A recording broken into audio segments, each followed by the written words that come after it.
नमस्कार। भारत की संसद की जब भी बात होती है तो दो नाम सामने आते हैं, लोकसभा और राज्यसभा। पर सवाल यह है कि आखिर एक ही संसद में इन दो सदनों की जरूरत क्यों है?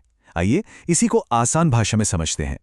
तो सबसे पहले यही सबसे बड़ा सवाल लेते हैं जो भारत के लोकतंत्र की बुनियाद है। मतलब एक संसद पर दो सदन क्यों? क्या एक से काम नहीं चल सकता था? ठीक है, तो सबसे पहले बात करते हैं लोकसभा की। ये वो सदन है जो, जैसा कि नाम से ही पता चलता है, सीधे सीधे लोगों की आवाज है। लोकसभा, इसका मतलब ही है लोगों का सदन। और यह नाम बिल्कुल सही बैठता है क्योंकि इसके जो सदस्य हैं उन्हें हम और आप जैसे आम नागरिक ही सीधे वोट देकर चुनते हैं। तो जाहिर है ये सदन देश की जो उस वक्त की जरूरतें हैं, जो चिंताएं हैं, उन्हें ही सामने रखता है। अब देखिए, इसकी कुछ खास बातें हैं जो इसे इतना जरूरी बनाती हैं। पहली तो ये कि चुनाव डायरेक्ट होते हैं, मतलब जनता सीधे वोट करती है। दूसरा, रिप्रेजेंटेशन जो है वो आबादी के हिसाब से होता है, मतलब जिस इलाके की जितनी आबादी उतनी अहमियत। और हाँ, इसका कार्यकाल 5 साल का होता है। 5 साल बाद सरकार को फिर से जनता के बीच जाकर अपने काम का हिसाब देना होता है। अगर हम संसद को एक गाड़ी की तरह समझें तो लोकसभा उसका एक्सेलरेटर है ना? ये जनता के ताज़ा ताज़ा मैंडेट पर चलती है। लोगों ने वोट दिया, सरकार बनी, और अब तेजी से काम करना है, बिल पास करने हैं, वादे पूरे करने हैं, तो ये रफ्तार देता है। तो ये तो हुई एक्सेलरेटर की बात। पर हर गाड़ी में ब्रेक भी तो होता है ना? यहीं पर एंट्री होती है संसद के दूसरे सदन, यानी राज्यसभा की।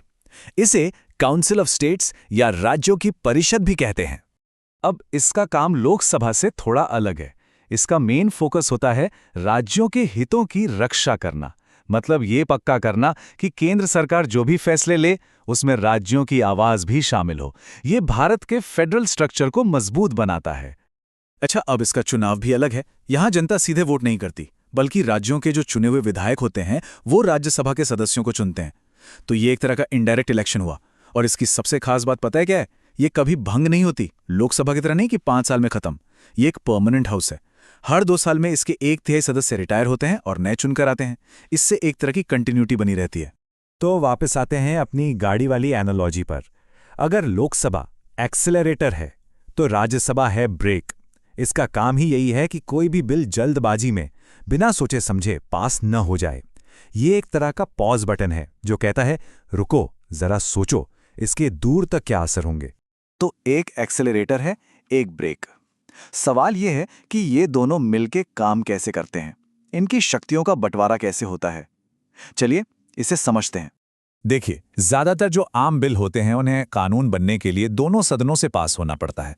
अगर दोनों में सहमति नहीं बनी, मतलब डेडलॉक हो गया, तो एक जॉइंट सिटिंग, मतलब दोनों सदनों की एक साथ बैठक बुलाई जा सकती है। लेकिन जब बात संविधान में बदलाव करने की हो, जो कि एक बहुत बड़ी बात है, तब कोई जॉइंट सिटिंग नहीं होती। बिल को दोनों सदनों से अलग अलग पास होना ही पड़ता है। लेकिन हाँ, एक जगह है जहां लोकसभा का पलड़ा भारी है, और वो है पैसों के मामले में। कोई भी मनी बिल यानी पैसे से जुड़ा कानून सिर्फ और सिर्फ लोकसभा में ही पेश हो सकता है। राज्यसभा उस पर बहस कर सकती है, सुझाव दे सकती है, पर उसे रोक नहीं सकती। और सरकार रहेगी या जाएगी, इसका फैसला भी लोकसभा ही करती है, अविश्वास प्रस्ताव के जरिए। सीधा सा हिसाब है, पैसा जनता का है तो उसका फैसला भी जनता के चुने हुए प्रतिनिधि ही करेंगे। तो एक बिल का सफर होता कैसे है? सोचिए, एक बिल किसी भी सदन में पेश हुआ, वहां उस पर बहस हुई, वोटिंग हुई और वो पास हो गया। फिर वो दूसरे सदन में गया। अगर वहां भी पास हो गया तो फिर प्रेसिडेंट के साइन के लिए जाता है और कानून बन जाता है। लेकिन अगर दूसरा सदन उसे पास ना करे या 6 महीने तक कोई एक्शन ही ना ले, तब आता है गतिरोध। और फिर जैसा हमने बात की, जॉइंट सिटिंग का ऑप्शन होता है। तो ये पूरा प्रोसेस एक चेक एंड बैलेंस की तरह है। तो सवाल उठता है कि ये इतना जटिल सिस्टम बनाया ही क्यों गया है? मतलब इस पूरे सिस्टम का असल मकसद क्या है?